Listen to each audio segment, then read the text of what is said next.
happen, what the mechanism for that is. But that's why the SA node has a natural tendency of 80 to 100, but in reality, your heart rate's only 72. And if you're 72, she's going to be 72. And if she's 72, then she's going to be 72, right? Because she is the pacemaker. Now, when you watch how fast the signal goes from the SA node zooms to the AV node, it's like a 4-lane highway. But as soon as it gets to the AV node, you go to a dirt road. Can you drive as fast on a dirt road as you can a 4-lane highway? No. Right? I got spoiled driving from Boise towards Sun Valley when I would make trips to Boise because the speed limit is 80. So I get to do 90, 95, which is a kick-ass blast. But then I go into the damn mountains on a dirt, rocky road. I'm doing more than 25, I'm risking my life, right? It's a much more narrow road. Well, we need to figure out why the signal, as it approaches the AV node, right, is going to slow down. That's because the internodal fibers, these guys right here, if you look carefully, you see like, looks like one little cartoon blue line. See all that branches right there into 1, 2, maybe 4 different subparts? So it kind of looks a bit like this. Here's that nodal pathway coming from, we'll do the SA node here. And here comes that pathway down to about here, let's say. And it's a bunch of cells. So we're going to draw some cells here. But then it's going to split.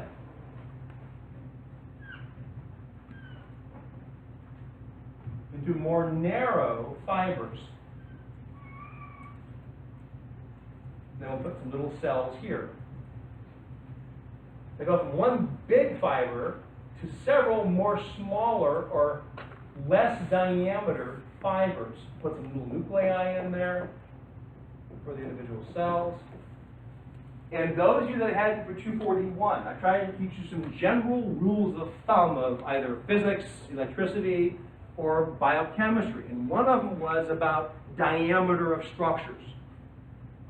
If you were taught, if you weren't in my class, we were taught about type A, type B, and type C neurons, right?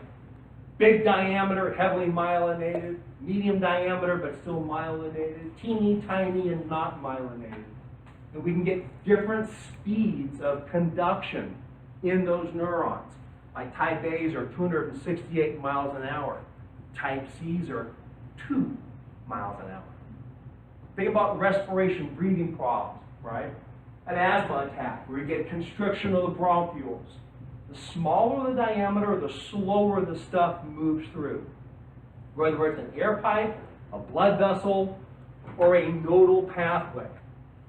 So when I go from a large diameter to a smaller diameter, because there's less freedom of movement, there's more friction, the signal slows down right off the bat.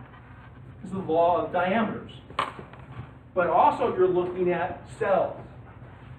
And how do I keep this cell anchored to that one, and that one to this one? I need internodal connections, or intercellular junctions, specifically gap junctions. We have a crap load of gap junctions here. Like each one of these blue lines is a gap junction. And again, tap back into your 241 if you had me. I stress the idea of some things that determine the rate of diffusion of stuff from one place to another. We talked about concentration gradients. We talked about types of channels. We also talked about the number of channels. If I have, let's say, that one door right there, and it's open, and I give you guys the idea that in the next 6 seconds, I'll give you the next 10 seconds. Whoever can get through that door, I will promise you a fantastic career, whatever you want to be, and you'll make 6 figures a year. I'll guarantee it. You're going to see one hell of a rush through that door. But can everybody get through? No, you only got one door. If I put 6 doors along that wall, it's easier for you guys to leave the room now. Lots of gap junctions, large diameter, that means easy to flow through.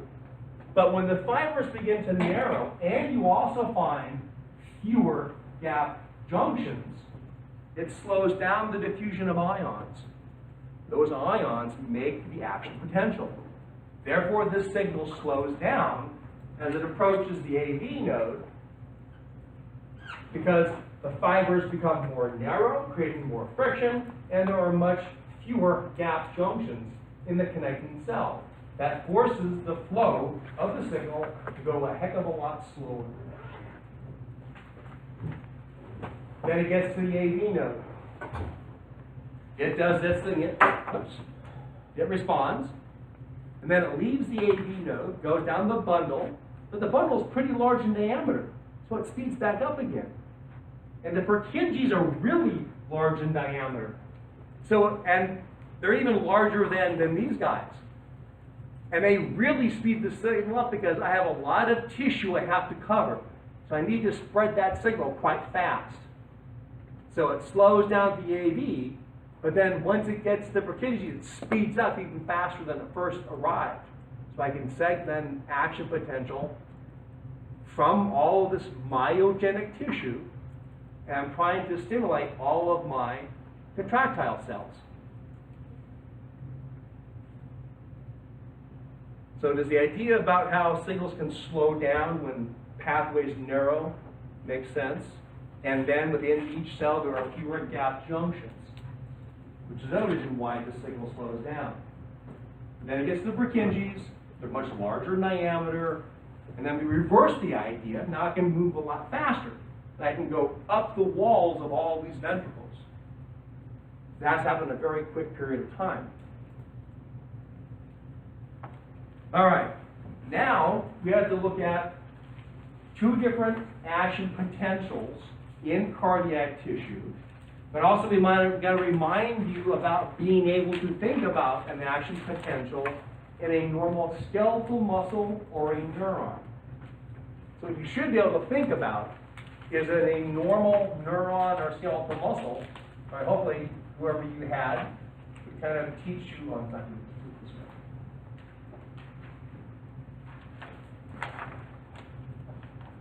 Kind of do it like this. You have the threshold, right? You have the resting membrane potential. This was -70. This was -55. This is millivolts. This was a plus 30. Plus 30.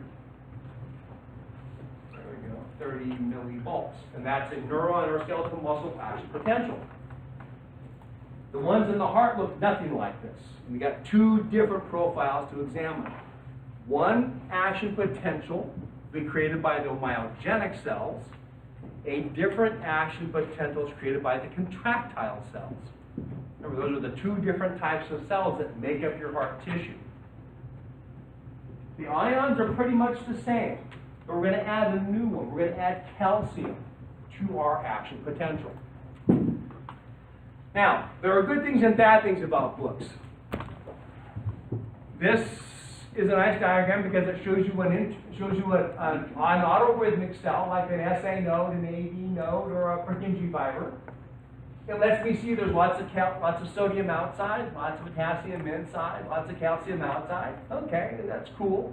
And you know, that's what a normal neuron is, right? More sodium outside, more potassium inside. And there's more calcium outside than there is inside. So nothing different.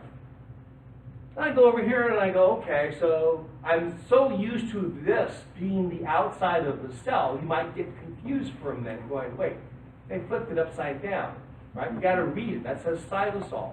It means this is now the inside of a cell, and this is the outside of the cell. But wait, there's more sodium inside? Like, what the frick's going on here? And what they're trying to show you very poorly is the end result of ion movement. So do yourselves a favor. Cross that stupid picture out or don't pay attention to it. Focus on this cartoon, which shows you the accurate concentrations of high sodium outside, high calcium outside, high potassium in. But do use this picture for one thing only. That we're looking at now 3 different types of ions that are going to be involved in the action potential and we're using 3 different voltage-gated channels. There's a voltage-gated sodium, a voltage-gated calcium, and a voltage-gated potassium. Just ignore the cartoons of how many ions for sodium are on the inside versus the outside. They have it totally ass backwards. But this is correct. Everything here is correct. Let's look at and see now how we make an action potential in one of those autorhythmic cells. And first, get your bearings. Right? Always read caption headings and labels to make sure you know what the hell those are showing you. So now here's the cytosol. That's the inside of this cell. Right? That's an autorhythmic cell. It's a myogenic cell. So there's high sodium outside. That's cool. There's a voltage-gated sodium channel. And what they're saying is at position number 1, right here on this upslope, right? See how the membrane's at -60 and it goes toward threshold, right? You do not need to memorize the membrane potential values for these, right? But the membrane's becoming more positive. Why? Because sodium is slowly leaking into the cell. It's a positive charge ion, right? And when positive charges join a negative membrane potential, it makes it more positive. So, sodium rushes or slowly comes in. We're reaching the threshold, and we finally get to -40 millivolts. That is the threshold to open up the voltage-gated calcium channels. And now calcium rushes in. And it rushes in faster than the sodium does, to have a more steeper angle here.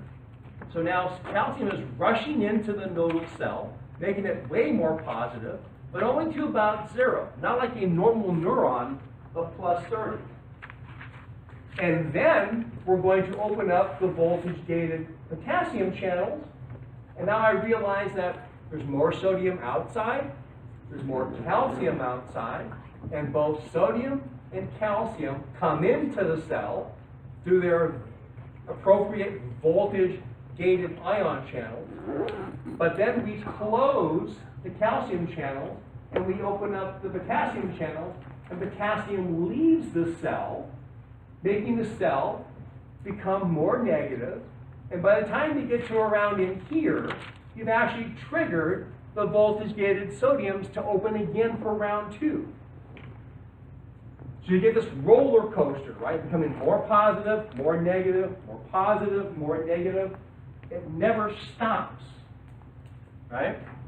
That membrane potential will keep doing, this all day long for 100 years. What's this part of a neuron's membrane potential called? It's a resting membrane, because it's not changing. It's resting. It's always at -70 until you apply a stimulus. There is no stimulus applied. This is like a slinky. You guys know what a slinky is, or am I getting too old? Okay. Think about a slinky on the top of a 60-step stairwell. Once it starts, you're done. Right? At 3 weeks of field development, we haven't quite figured this out yet, but at 3 weeks of age, these guys start creating action potentials, and they never stop. They don't need a nerve or a neurotransmitter. Once they start, it is the actual change in the membrane potential that triggers the next set of voltage-gated channels to open. And it goes on hopefully a good 100 years. But keep in mind the difference. This is what is known as an unstable membrane potential,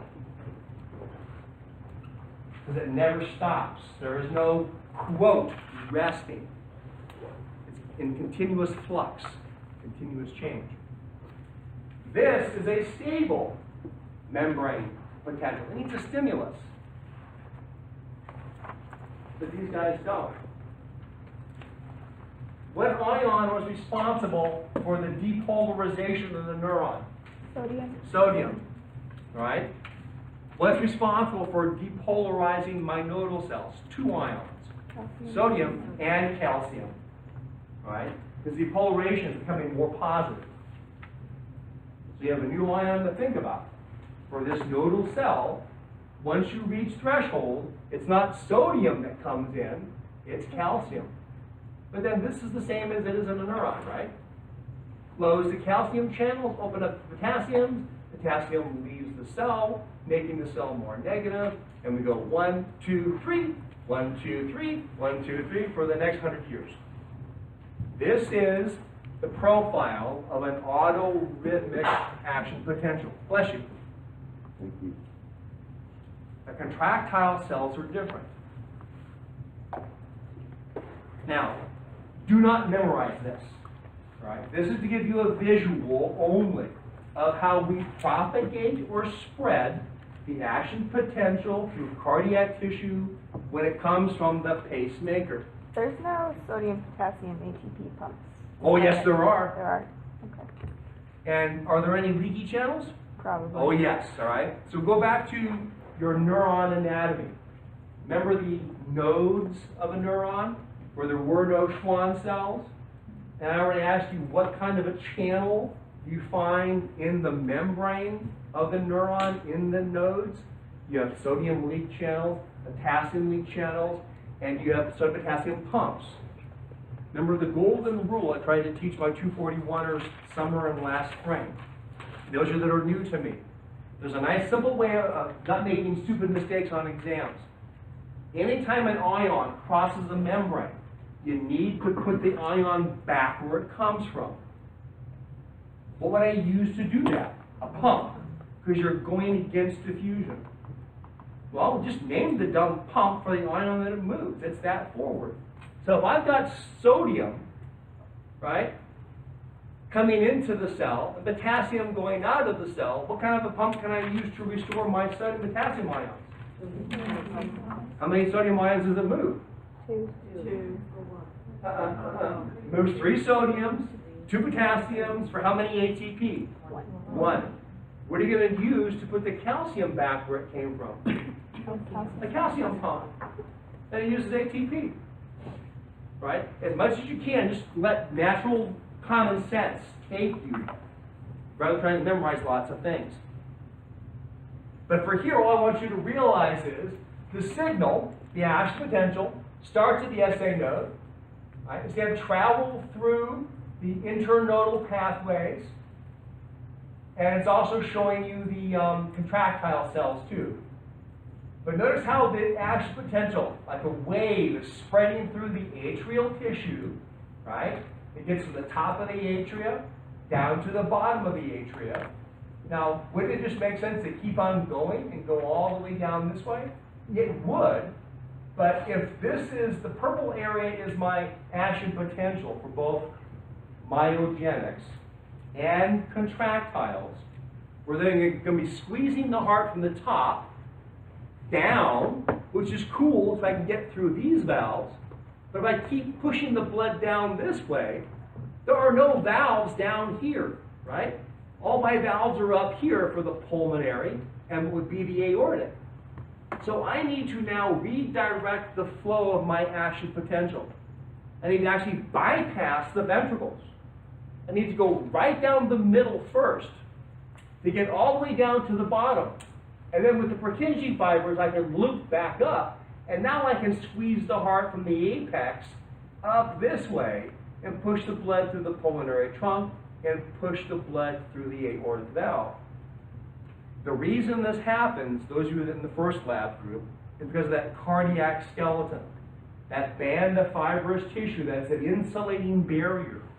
It only allows for the action potentials from the AV node to travel down the bundle of his. There's a band of connective tissue that comes all the way across that prevents that signal from actually going directly into the top portion of your ventricles. It's forced to follow the one-way path of the bundle of his, the right and left bundle branches, and then into the Purkinje fibers. And now I can squeeze and contract up this way. Right? Do not memorize the steps. I will no way in hell ask you, what happens in step 4? Okay? Not important. But now let's look at a contractile cell. All right? Now, to remind you who had me for 241 and to teach the new students I've never had before, I want you to learn this stuff in steps. If I were in John's class, I would think, okay, pause for a minute. What did I just learn? Summarize in chunks of information. We talked about two types of cells, the myogenics and contractiles. I now know about action potentials in the myogenic cells, the SAs, the AVs. I know that sodium comes in, that calcium comes in, potassium goes out. I can draw you an action potential, and I can label each part of the action potential, tell you what kind of a channel the ions move through, and what ion is moving. And then get, okay, take a 5-minute break, now a new set of information. Right? Now we're looking at contractile cells. We're no longer talking about the myogenics. These are the actual cells that are muscle cells that you associate with making a contraction and making the heart pump blood to the body.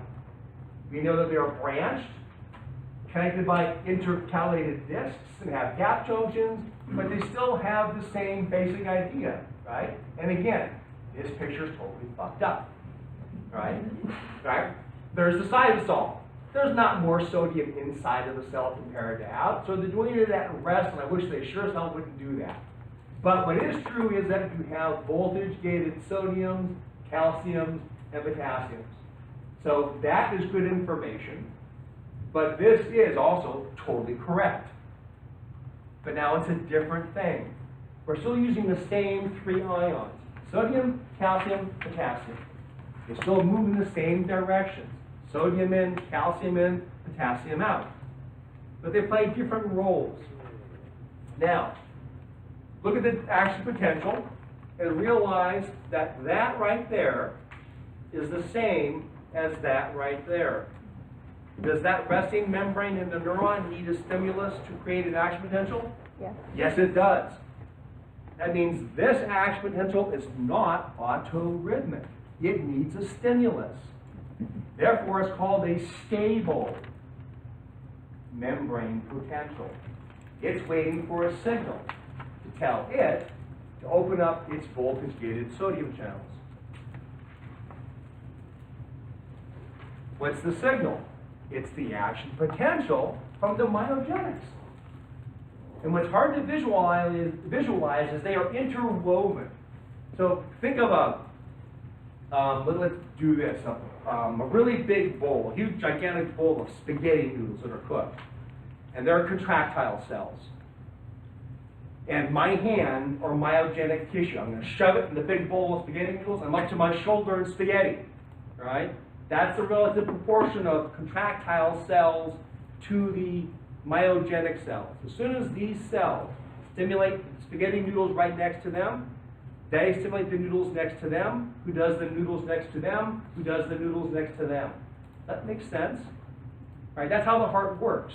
It's the myogenics that initiate, but then they hand off the action potential to the contractile cells. And since they are branched, right, and have lots of gap junctions, they can very quickly stimulate their neighboring contractile cells to create the action potential. All right? But it works like this. So if the contractile cells are at rest, that means the myogenics haven't sent an action potential. But as soon as the myogenics stimulate these contractile cells, we end up opening the voltage-gated sodium channel, step number one.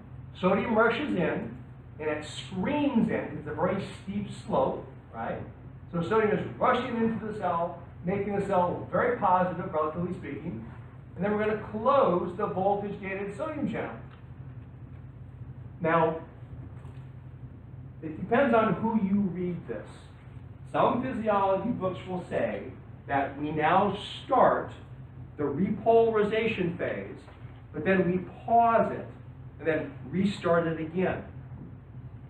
You know that when potassium leaves the cell, what happens to the membrane potential?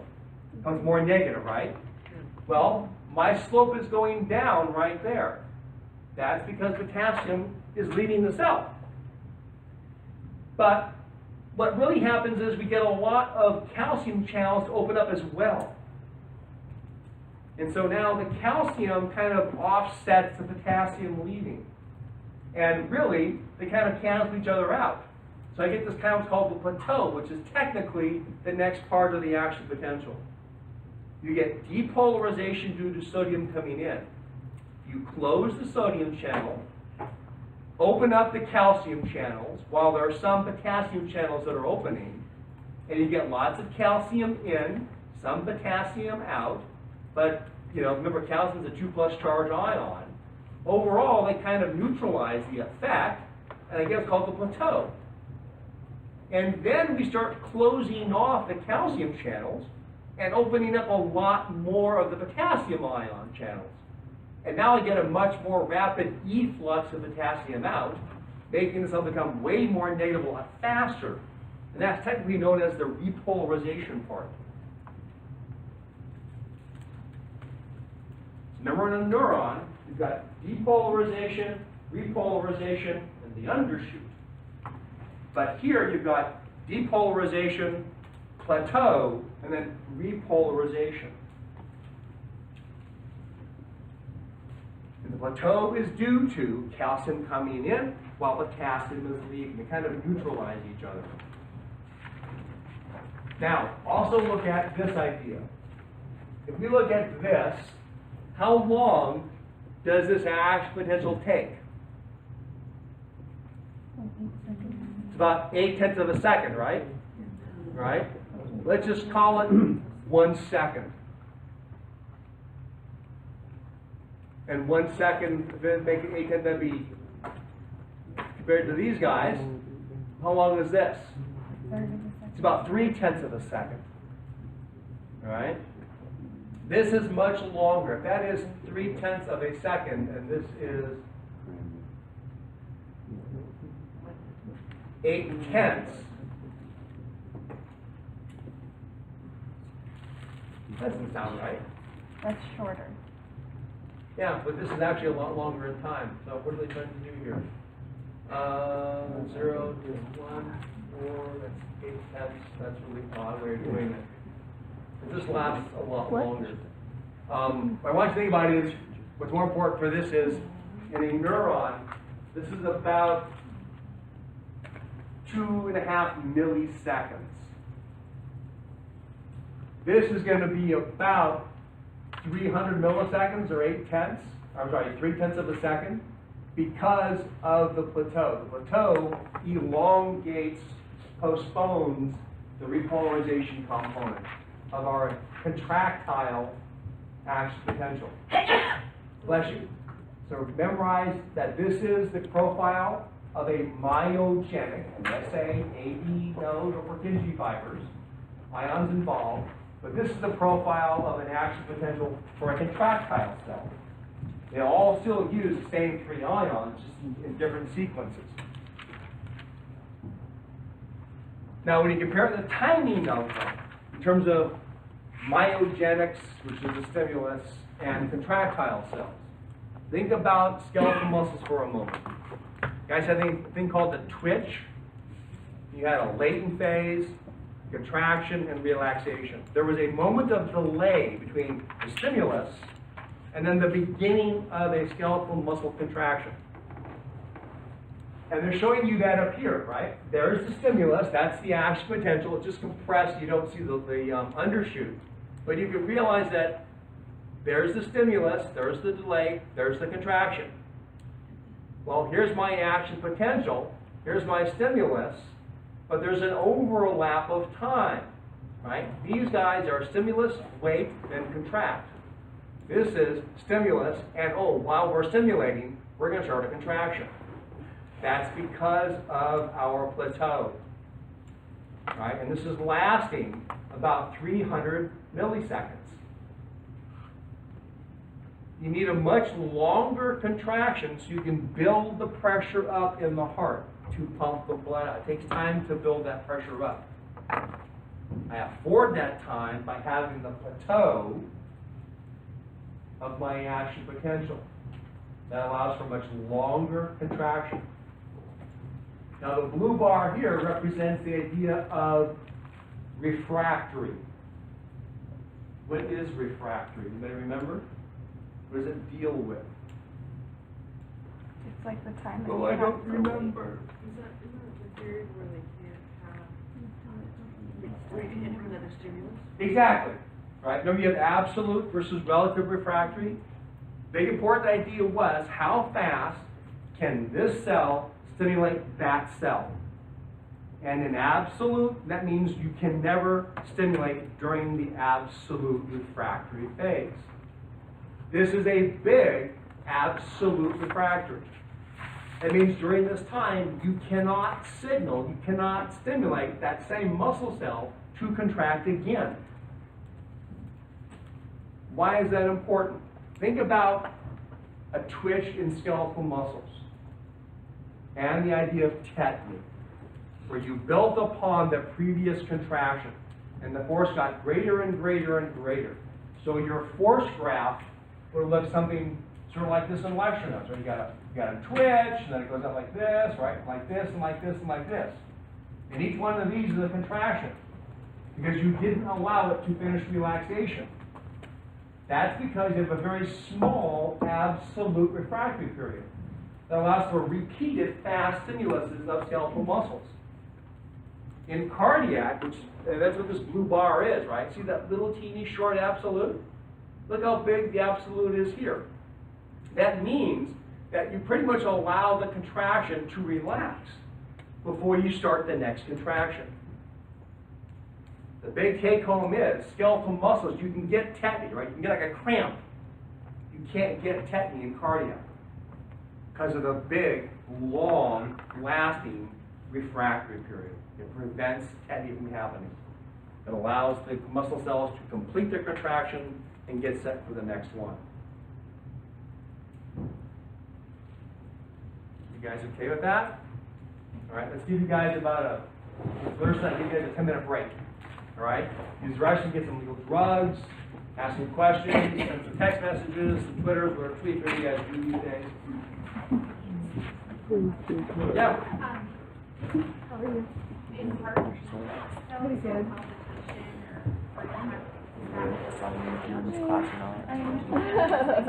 It's something else. So we're going to give you kind of a two-part. Look at kind of quickly about the ECG, the basic parts, and then Monday we'll look at the idea basically that most arrhythmias and tachycardia are due to how the signal is spread, which could either be an ion imbalance or physical defects in the structure of the bundle of his in the I need that to go on it. Is that what she needs?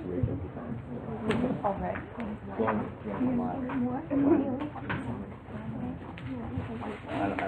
Just accidentally leave your phone on video. Thank you so much. Yeah. Have fun. Oh, are you doing like